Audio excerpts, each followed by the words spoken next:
sustain and grow their businesses.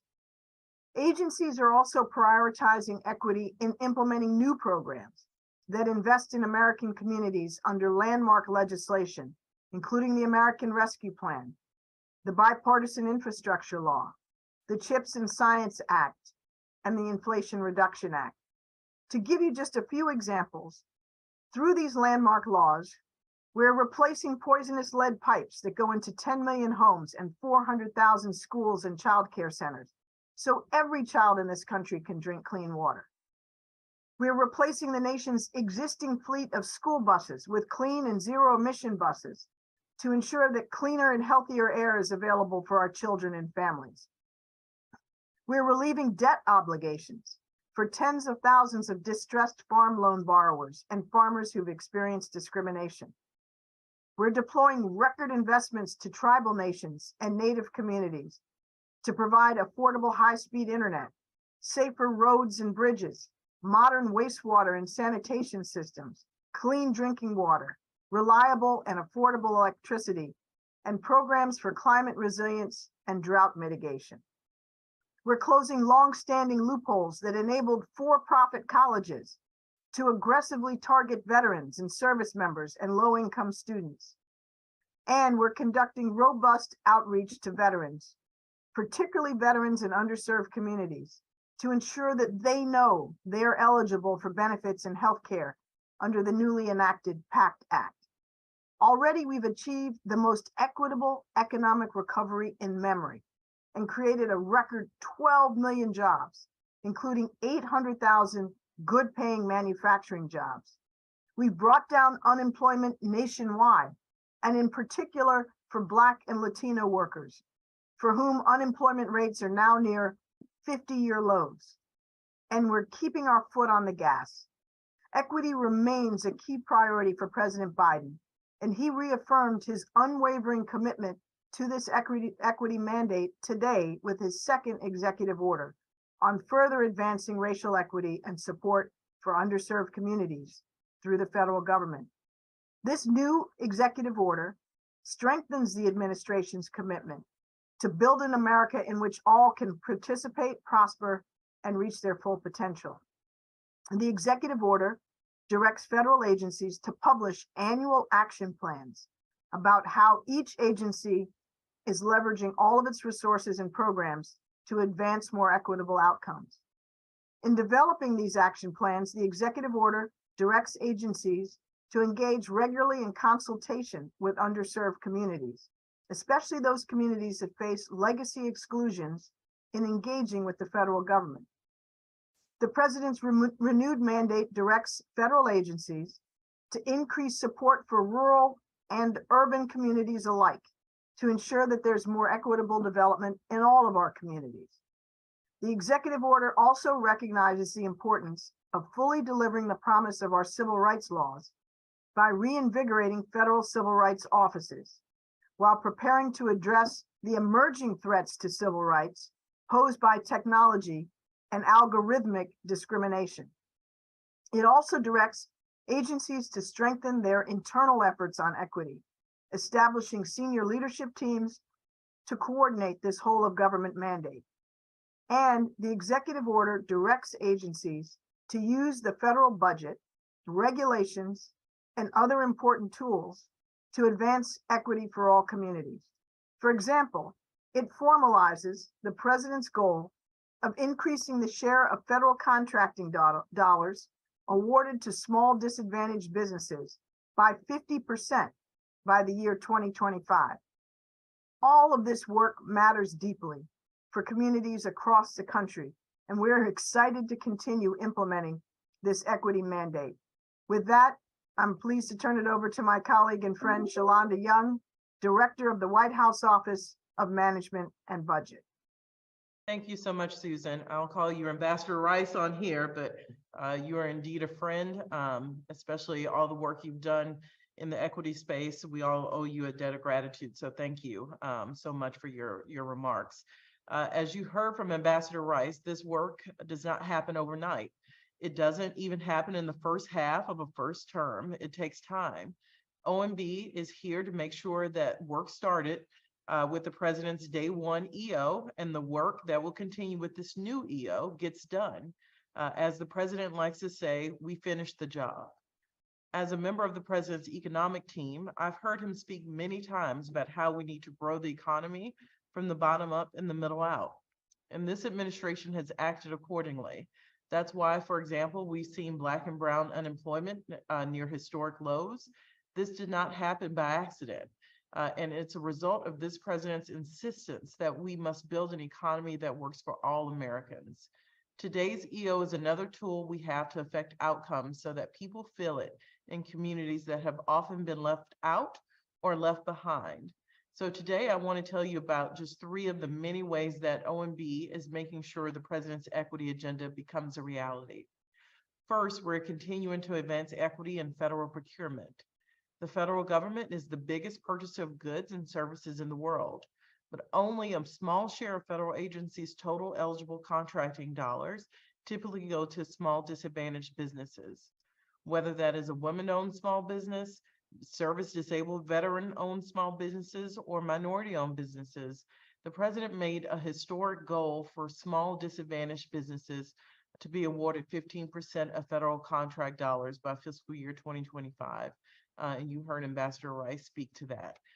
And OMB, the agency I lead, works with agencies to deliver on that promise. We will soon release guidance directing agencies to evaluate their progress in growing the diversity and resilience of their supplier base. And we'll also make sure that they have tools to get it done. We've created a new federal supplier-based dashboard that helps agencies identify where we need to attract new entrants. We also have a new tool so that agencies can identify small businesses that have registered to do business with federal agencies but have not yet received a contract award. With these new tools, agencies can continue to advance economic opportunities for all Americans, including underserved entrepreneurs and small business owners. Second, we're changing how the federal government serves the public. Getting the federal services you need should be easy.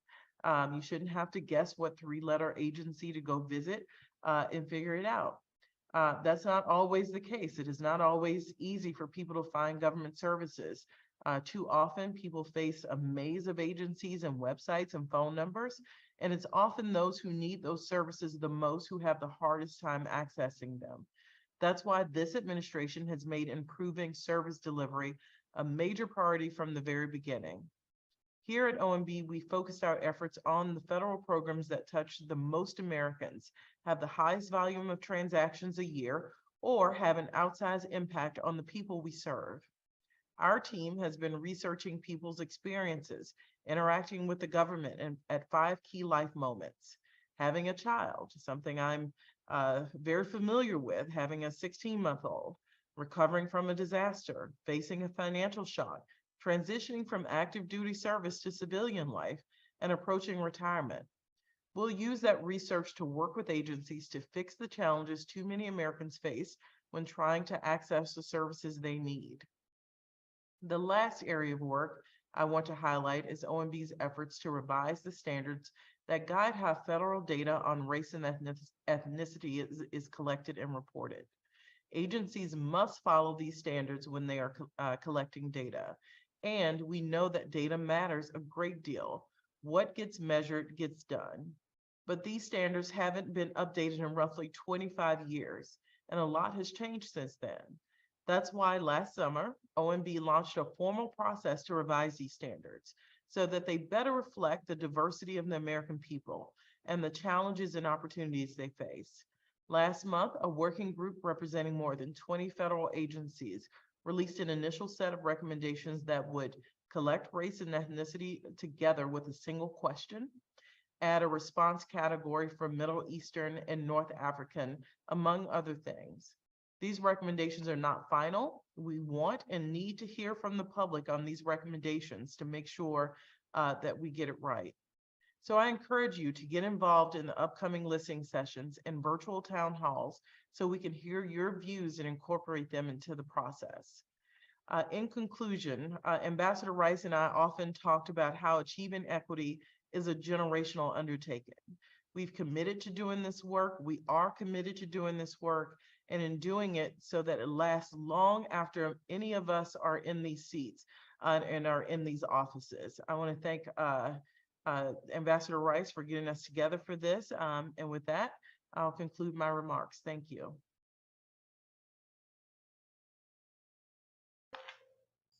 Thank you, Ambassador Rice and Director Young, for leading us in today's discussion on the President's efforts to further advance racial equity and support for underserved communities.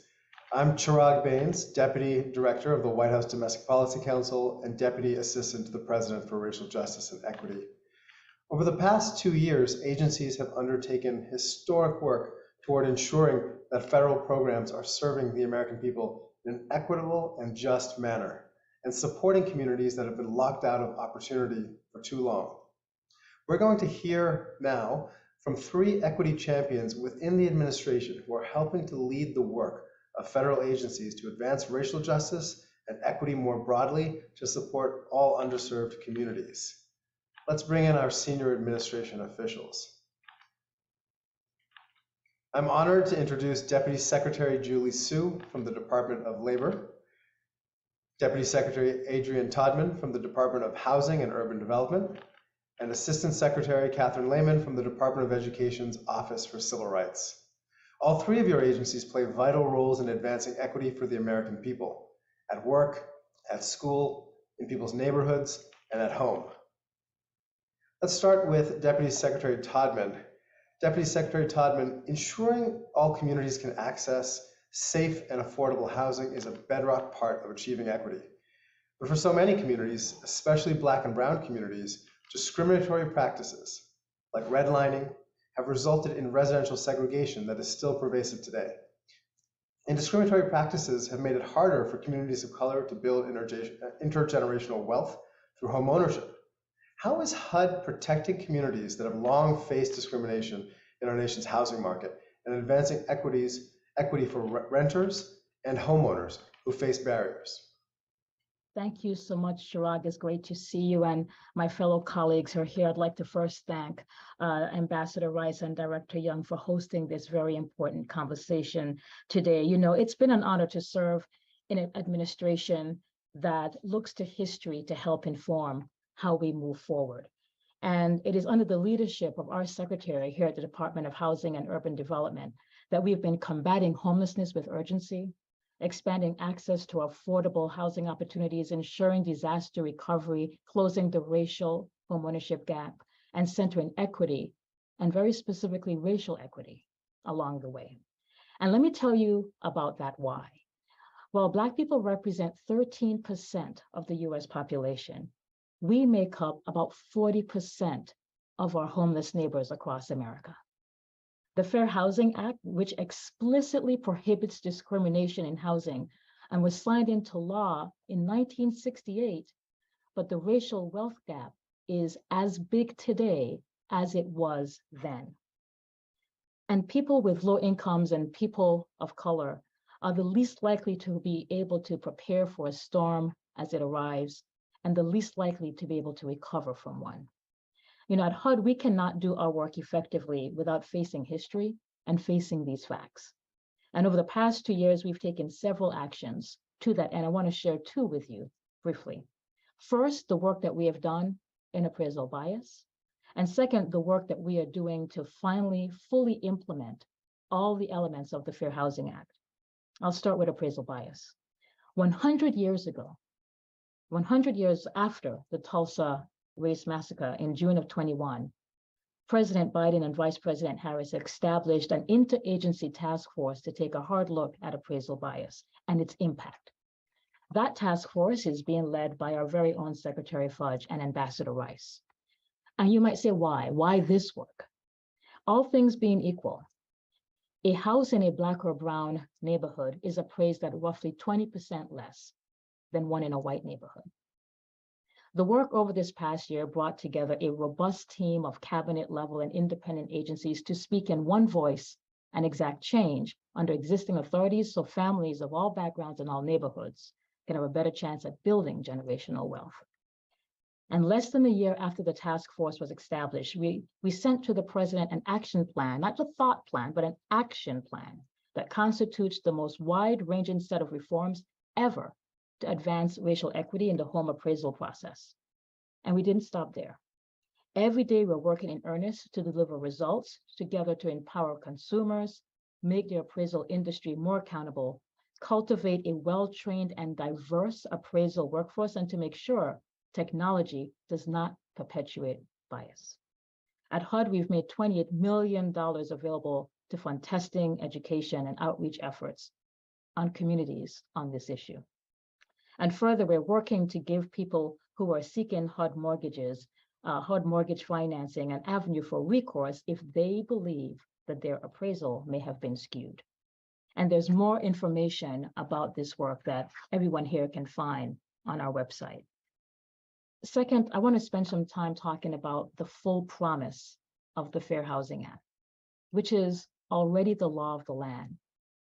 The Fair Housing Act, for those of you who might not be aware, prohibits discrimination on the basis of race, color, national origin, religion, sex, familial status, and disability. It is HUD's job to enforce this law, which directs us to administer our programs and activities in a way that affirmatively furthers fair housing. This means that the federal government must take proactive and meaningful steps to overcome patterns of segregation, that we must promote fair housing choice, that we must eliminate disparities in housing-related opportunities, and we must foster inclusive communities free from discrimination. But this particular part of the Fair Housing Act, affirmatively furthering fair housing, has never, ever truly been actualized, although many have tried. But this administration has said, not on our watch. We are taking bold action to change this. Just recently, we published a new proposal that's going to charge local and state government entities to set ambitious goals to not only confront and reject housing discrimination in all of its forms, but recognize and act on the promise of the Fair Housing Act by leveraging HUD's funding to develop solutions that meet their unique needs. This proposal is the result of a deliberative and thoughtful engagement process, and we really, really want to hear from you on how we can make this rule even stronger and more bold to make sure that we are enforcing fair housing and being aspirational to take on housing discrimination that has impacted this country so severely over the several decades past. Look, the Secretary and I are looking forward to continuing our work with our colleagues across the federal government, but also our colleagues at state, local, nonprofits, housing agencies across the country to continue this hard and good work. And by this, I mean making sure that we are centering history, that we are centering the people impacted by our history, that we are centering our consumers, and we are centering those who really need our help the absolute most. It's my honor to continue this work and to work with folks like you, Chirag, and I can't wait to hear what my colleagues have to share. Thank you very much, Adrienne, for taking us into this discussion. I'm struck by your comments about facing history. The president has often talked about that. He often says the great nations don't hide from their history. They acknowledge their past, both the triumphs and the tragedies, and they do something about it. And your work is a testament to that. Thank you very much. Let me turn next to you, Deputy Secretary Sue, to pick up on some of these themes. For low-income families, especially families of color, there are deep disparities that persist in our labor market. You and I have discussed this before. It is what animates much of your work.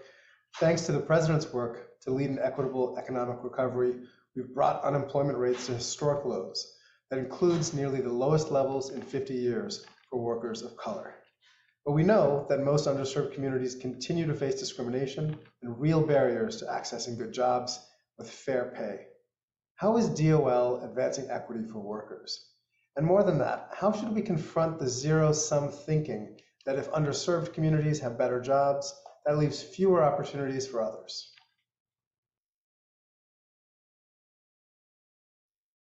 Thank you so much, Chirag, for bringing us all together today. And I'm just so grateful to work for a president and an administration that has made equity not just a goal, but a cause, and to be here with my friend, Deputy Secretary Todman, for all of your words. I just want to echo and build on them. And my dear friend and the amazing Assistant Secretary Lehman.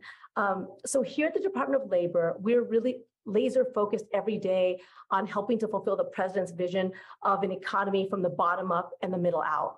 And what that means is we start with those who've been for too long at the bottom, where workers don't enjoy the basic promise of a just day's pay for a hard day's work, where they wake up in the morning unsure if they are going to return home at the end of the day safe and healthy, or where they're shut out of opportunities for good jobs altogether due to discrimination, occupational segregation, or other forms of marginalization. We can't build the economy that President Biden envisions if we don't fix those things. It's already been mentioned, the racial wealth gap in the US persists. In 2019, the median wealth for a white household was $184,000. For a Black household, it was $23,000. So a white family's wealth is 8 times higher than that of a Black family's. Closing this racial wealth gap is a top priority for the Biden-Harris administration, for Secretary Marty Walsh, for me, and for the entire Department of Labor, not just during Black History Month, but every month. The president's policies, which have resulted in some $2 trillion worth of investments in infrastructure, manufacturing, science, and our climate future, are game-changing. Ambassador Rice already talked about this. And the good jobs that are being created to repair roads and bridges, to lay down pipes for clean water, and to build electric vehicles and electric vehicle charging stations from coast to coast, to bring manufacturing home so that we're manufacturing microchips here in the United States, are transforming our economy. But we have to be intentional and vigilant about making sure that these are good jobs and that all Americans have access to these jobs. That's why we've been working really closely with our sister agencies, the Departments of Transportation, Energy, and Commerce, to embed job quality and equity standards in federal funding opportunities. Since the president's historic laws were signed, good jobs and equity have been included in nearly $100 billion in infrastructure spending alone. This is going to result in training programs with pathways, inclusive apprenticeships, with community college pre-apprenticeships, and other pathways with wraparound services so that all communities can get the good jobs that we're building. You asked this question, Chirag, how do we get away from the zero-sum mentality? And so all of this is not just a matter of being fair. It really is a matter of how to build a strong and resilient economy. There are lots of data about this, but in a 2019 McKinsey report estimated that if we closed the racial wealth gap for Black Americans, it could raise GDP by 4 to 6% by 2028. So I don't know how many economic policies could have that kind of outcome, but we know that ending structural racism is good economic policy. I also just wanted to talk about a couple other things that are in our Equity Act plan, Chirag, and one is about enforcement, making sure that we are that there's a floor under which no worker in this country should have to live and work. And what we learned from the pandemic is that workers who are the most essential are often those who work under the harshest conditions. And sadly, this work was and remains undervalued in part because of who performs this work. That's part of the structural racism that continues to persist and result in wage theft and other kinds of labor law violations. So we've really focused our enforcement resources on these industries, on these vulnerable workers. And we've also focused our rulemaking power on rules that will impact low-wage, vulnerable workers in underserved communities. So for example, we have a rule for tipped workers who are disproportionately women and workers of color to make sure that they don't have their tips unfairly taken by their employer and that they are receiving full wages for the work that they're doing. President Biden issued an executive order that went into effect in January of last year that ensures that no workers who are on covered government contracts would be paid less than $15 an hour. And that EO increases earnings growth for workers who are historically at the bottom of the income distribution. And such gains have been shown to reap benefits for years, as you all have already said, and as Deputy Secretary Todman mentioned, like these have intergenerational impacts. And many of the contracts covered by the rule are in industries where the workforce is largely comprised of women and people of color. In fact, half of the workers impacted by that minimum wage EO are Black or Latino, and they will receive the largest pay increases, taking a much needed step to address racial income inequality. This is what President Biden is saying about building an economy that leaves no one behind, and the Department of Labor is working to deliver on that day. Finally, I talked about equity in terms of who gets good jobs and also equity in terms of who is affected when we lift the floor for all workers. But we also need a strong safety net for workers for when they're no longer working, whether that's retirement or when they're injured or when they're unemployed. And so we are also investing money in equity grants to states to fix the unemployment insurance system, to make sure that those who've been left out of it or don't feel like they can access it, to provide navigator grants so that community organizations who are most trusted on the ground by working people and communities of color can actually be the ones who help them navigate the unemployment insurance system. And so from the safety net to the jobs that people have to the jobs that people could have, we're really focused on delivering equity. Thank you, Julie.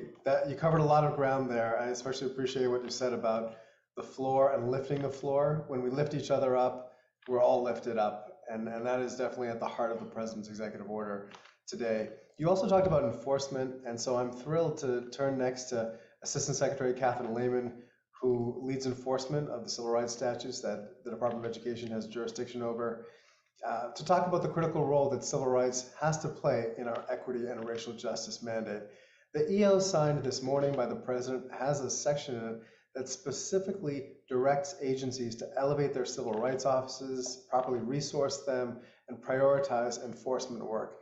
It directs agencies to address emerging civil rights threats like algorithmic discrimination to ensure that civil rights are protected in this increasingly digital world. Assistant Secretary Lehman, can you reflect on the progress we've made on civil rights in the last 2 years in this administration, and also on the work that lies ahead? Thanks so much, Drag, and I'll also just echo my colleagues' thanks and gratitude for the work of this panel and for bringing us together for this conversation. I'll just say first how thrilling it is to watch the reinvigoration of federal civil rights enforcement across agencies during the first 2 years of this administration already. I think it's a resounding success. It's so important for the country, and it's been such a delight to get to watch the right sizing of rules and practices, increasing staffing for civil rights enforcement offices, training and encouraging staff to use all of our authorities to maximize our impact, the active collaboration across the civil rights offices and the agencies to share best practices and encourage each other. That's been my favorite part. And then I want to talk specifically about the Department of Education, where I lead the Office for Civil Rights. And our goal has been, in these 2 years, will continue to be transparent, efficient, and effective.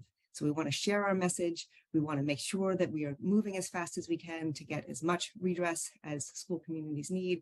And we want to be as effective as we possibly can.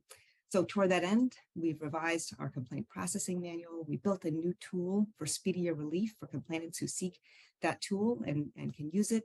We've increased our outreach. We've tried to be more inclusive with school communities, with parents and families, to make sure that we have information about what they need and that they have information about their rights and what Congress has promised for students in schools. We're offering information to school communities about how the law applies.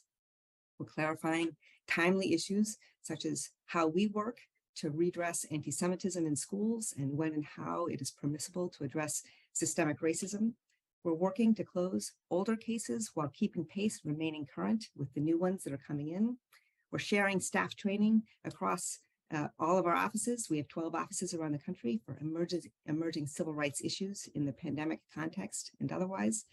And we're addressing persisting discrimination to encourage school communities to examine their practices and correct them. I want to tell you just two examples of our successes in enforcement work. One is sort of new and horrible, and another is the kind that we've seen over time and time again. The sort of new and horrible one was when we found a school community that required students with disabilities to wear different colored shirts than all the other students in the school, singling them out, separating them, identifying them as students with disabilities, just was sort of a scarlet A for them at school. We ended that practice very, very quickly to make sure that the school communities could be fully inclusive for all students, and we didn't segregate and distinguish kids with disabilities because of who they are. Separately, we just recently last summer resolved an investigation of longstanding racially disparate discipline in a California school district. It's a kind of discrimination that we've seen over a pattern over years in this particular district across every type of discipline, across the schools, across grade levels. The district was imposing greater harms on Black students than their white peers, and that had happened over years. We're very pleased that the district volunteered to enter into a resolution agreement. It's working with us now to try to address that moving forward. But that's the kind of work that we've seen over time, and I'm really excited that my agency and across federal government, we're back to doing it in the right way. I think today's executive order specifically emphasizes the positions for the government to build on that success that we've had so far with these important practices, so that we now as a country fulfill Congress's longstanding promise to the nation that the federal government will be a backstop against harm. And I'm so excited about the work that is to move forward that we're all charged with doing today. And I am ready. I know my colleagues across all of the civil rights offices in government stand equally ready. Thanks, Catherine. You are clearly a vigorous guardian of the civil rights of the nation's students. And that kind of enthusiasm is I think, what the president is looking for and directing across the administration with this executive order today. Well, these have been extremely helpful comments, and I want to just try to make this concrete for folks. Sometimes people, even more concrete, sometimes people feel, and I myself feel, that we're, there are a lot of words, and sometimes these concepts can be abstract. But it's anything but abstract, what we're talking about today. We're talking about an impact in people's lives. We're talking about the opportunity to thrive, real, true equal opportunity in education, in housing, in the economy. And you all travel the country, you talk to people on the ground, you are working on cases that impact people very directly. I wonder if you might just share with us, in the brief time that we have, because we're running a little behind, but if you might share with us a story of one American you've met whose life has been impacted by the fact that the president prioritized equity on day one. And with that, I'll start with Deputy Secretary Todman.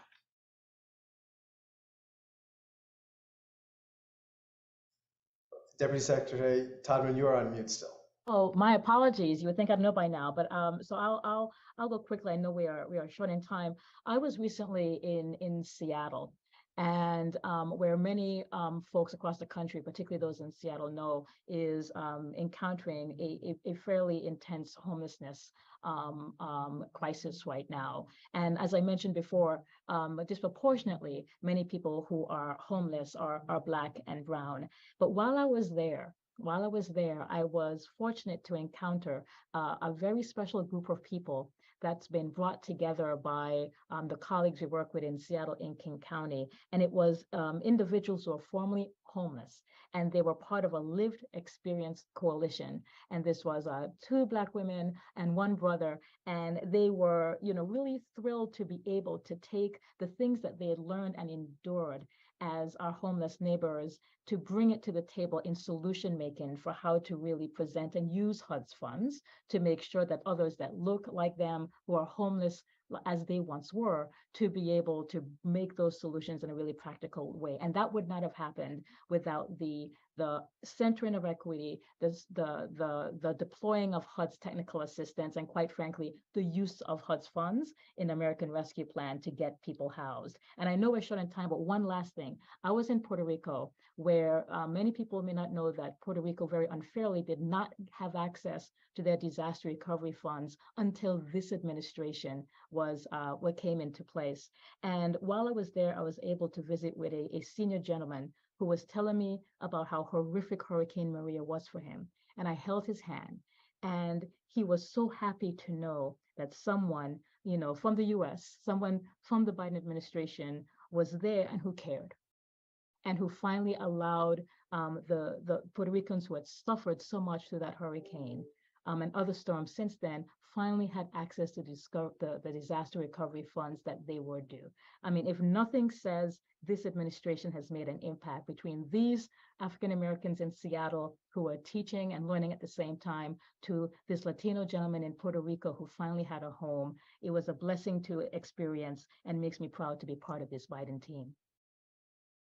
Thank you, Adrian. That's very powerful and very concrete. Let me turn next to Deputy Secretary Sue.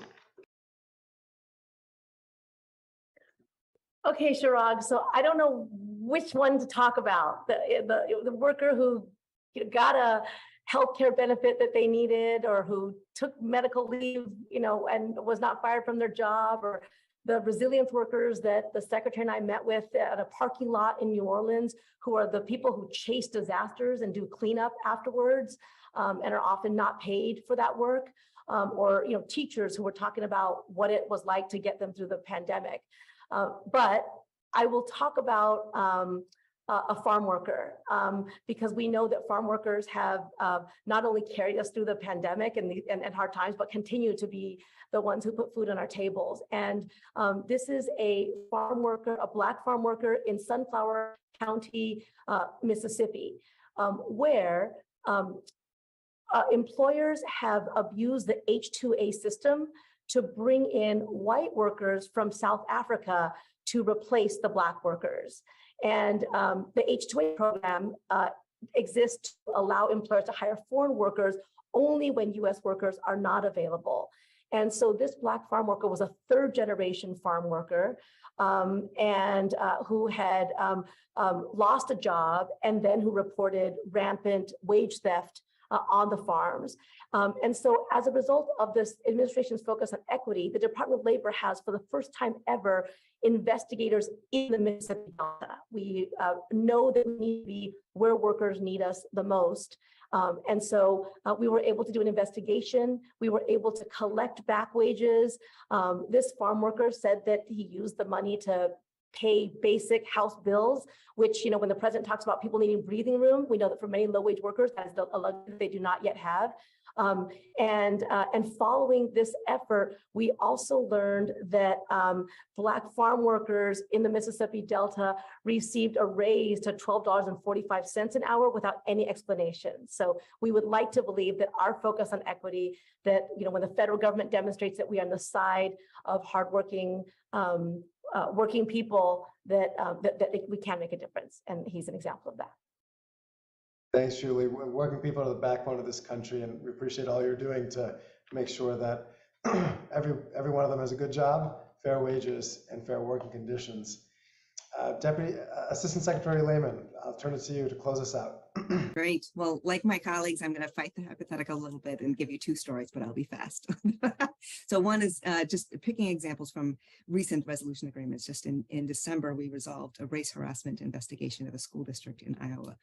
This is a district that is pretty isolated for the Black students. There are only 6% Black students there. And there was a Black middle schooler who had suffered very distressing harassment, ugly racial epithets, ugly slurs used to mock him over a 2-school-year period. And the school had been insufficiently responsive. They took some action, but they didn't recognize some of the behavior as bullying and harassment. When they held, for example, a restorative circle for students, they didn't reference the specific slurs that the student had experienced or instruct students about necessary steps to stop the harassment. So I was so grateful that we were able to be there for this student in middle school who had been reduced to tears in class by his experience, and to have him know that the federal government had his back, and to help his school community to heal and to move forward and to end that racial harassment in what was otherwise a pretty racially isolated district. And then just last month, we resolved a pregnancy discrimination investigation of a university in Alabama. And there, the student had notified her university before the semester began that she was pregnant. And she received sort of ad hoc, uncoordinated responses from the school. For example, when she became so pregnant that she couldn't fit into a classroom desk, she requested a table and she never received one. When one of her instructors requested guidance about how to accommodate her, the instructor never received any guidance from school. So she was unable to get what she needed and to pursue her dreams as a pregnant student in school. This is what she told us when we resolved the investigation, helped her and helped the school community to heal. She said she is so thankful that future students at the university will have fair treatment and better policies in place for them, along with the staff training. She said, I can't thank you enough for helping me with bringing awareness to the issues I was facing, and I'm forever grateful I had someone in my corner. And I will say, I am forever grateful to be in the corner for every student who needs us, for every issue in every school all over the country. Well, Catherine, if that doesn't bring it home, I don't know what does. Thank you for being so concrete. Thank you all for your participation in today's panel. We know that equity is not a 1 year or a 2 year project. It's a generational project. It's a generational commitment. And we thank you for your work across the administration to make this real for Americans across the country. Thanks very much. We'll move now to our next panel. While ensuring racial equity and support for underserved communities takes a whole of government approach, it takes more than that. We can't do this work effectively without deep partnerships across our country with the communities that are directly impacted by the government's work. That's why the president's new executive order, signed this morning, directs federal agencies to deepen their partnerships with underserved communities as they develop equity action plans that contain specific strategies to make concrete what it means to deliver equity for all Americans. I'm pleased to be joined by 3 equity champions from across the country who are at the forefront of grassroots and national movements for equity. Marlene Sayo is Executive Director of the National Disability Rights Network, a nonprofit organization that works to advance equity for people with disabilities. Laurette Picciano is Executive Director of the Rural Coalition, an alliance of more than 70 culturally diverse community-based organizations representing small producers and farm workers across the country. And Ron Busby is President and CEO of US Black Chambers, an organization that advances economic empowerment for African-American entrepreneurs and Black businesses across America. Thank you all for joining us. Let's jump into this. Marlene, the first question will be for you. The EO released today directs the federal government to advance equity for the many communities defined very broadly who have faced and continue to face discrimination and disinvestment. That includes people with disabilities.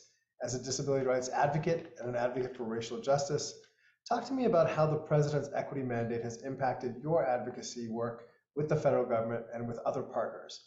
Why is it so important to see disability justice interwoven into our broader equity and racial justice charge? Thank you so much, Chirag, and thank you for having us here today. I wanted to say that I'm very grateful to the Biden-Harris administration for taking the necessary steps to make our country more inclusive, accessible, and equitable for people with disabilities, including myself.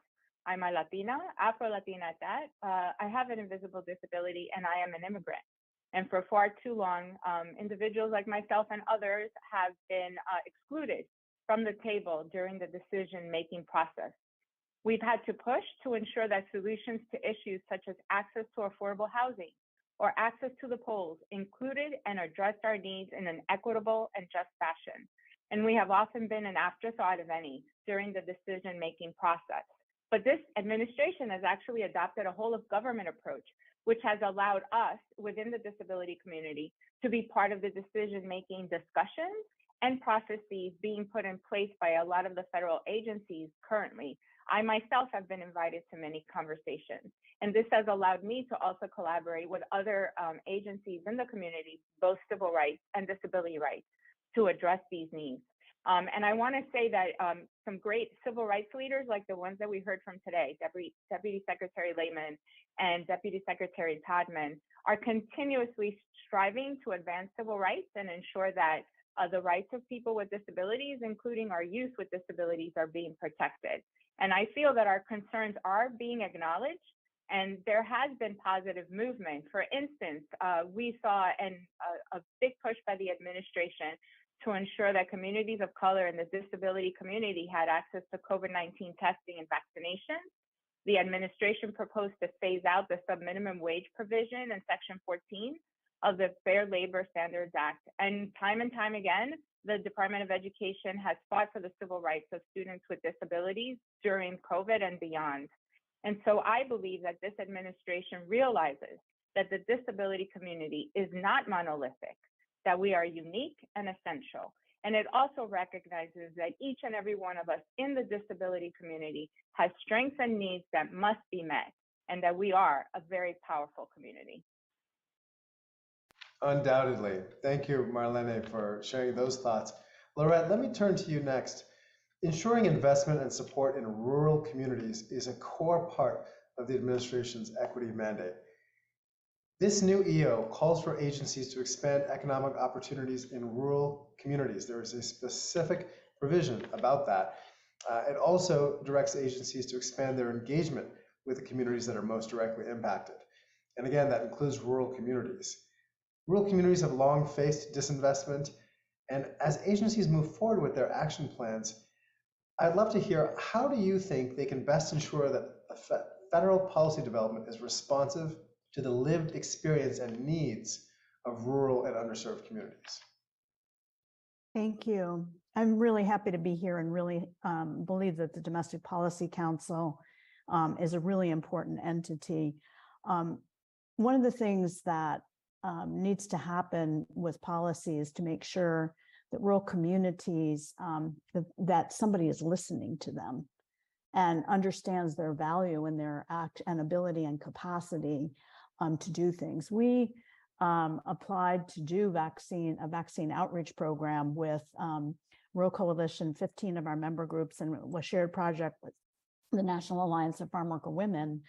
And we received 100% score and had a $7 million investment where we said, we can do this best together in the networks that we have created.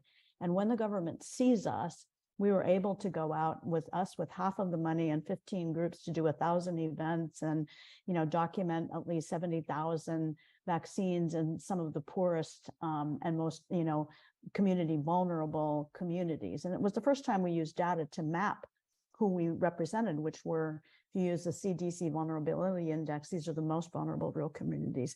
So we know how to do it. And this administration has seen us. We've also talked about definitions and data. We've worked on all of the discrimination lawsuits against the Department of Agriculture over all these years. We've worked on all of the definitions in federal law on equity. And finally, in these executive orders, we're seeing a reflection back that those things are important. Of course, we're in a harder territory. We wake up one day and we find out that the America First Foundation and all of these other groups are litigating against the debt relief to Black, Indigenous, people of color farmers. So we also know those definitions are also under threat, and equity is going to be harder to achieve than ever. But we signed up, and we will be giving the best, and we already have given the best of our recommendations and how to roll out the $2 billion in discrimination relief to the producers. And for you to recognize that we have an infrastructure, a lot of times administrations go to the usual suspects. And what they're missing is not only the community-based organization, but the networks. And so like if you say, okay, let's define a persistently poor community and let's put money there to do waters and sewers, what we've seen that happens is there's still a rich side of town in the poor communities. And unless you engage the community-based organizations, you're going to get the new water systems only on one side of town, and the water costs are going to go up for everybody. So, what we really, really want to bring is our knowledge and experience, and to be connected so that we can give the best policy advice. And, this is the first administration that's seen us in the way you've seen us, but also invested. Our communities do not lack capacity. What they lack is investment. They know how to do all these things, but you need to have a community. You need to have somebody who can manage the finances and sign out with, grants.gov and do all of those things. And what we found is when you fund all of us together, we can move a lot faster, and we keep on learning from each other. So, those are a few of the thoughts that we can share, but learning community-based organizations has been really, really important. And we're going to be here to be working with you, because there's a lot of federal investments that we know are one-time only. And how can we use that to build, remembering our organizations are our technology, and our networks are our infrastructure. Well, thank you, Lorette, for your leadership. And what you said about going to the usual suspects when shaping government policy is really resonated with me. This work, this equity work, is ultimately about democracy. Does this country work? Our government should be responsive to the people. That means all of the people, not just those with the resources or relationships to get their voices heard. And that's a big through line for this executive order. Ron, let me turn to you next. You are a national leader in the work to build wealth for Black Americans. And one of the anchors of the administration's equity work is closing the racial wealth gap, which Deputy Secretary Seuss spoke about earlier. That includes by using the power of federal procurement, the federal spend, to ensure that more small, disadvantaged, and minority-owned businesses can tap into the contracting marketplace and grow intergenerational wealth by starting and building and growing small businesses. Talk to me about why equitable procurement is such a powerful tool for closing the racial wealth gap from your perspective. Well, first, I'd like to thank all of you for being here this afternoon. This is truly an honor for the U.S. Black Chamber to participate in this conversation. For years, we've been talking about the racial wealth gap between minority communities, particularly Black communities and white communities. And we applaud the Biden-Harris administration for taking steps to address it through this new policy, especially around Section 7. The federal government is the largest purchaser of products and services in the world. And when we can use that leverage to really be able to address equity in our communities, we all win, particularly those disadvantaged and underserved communities.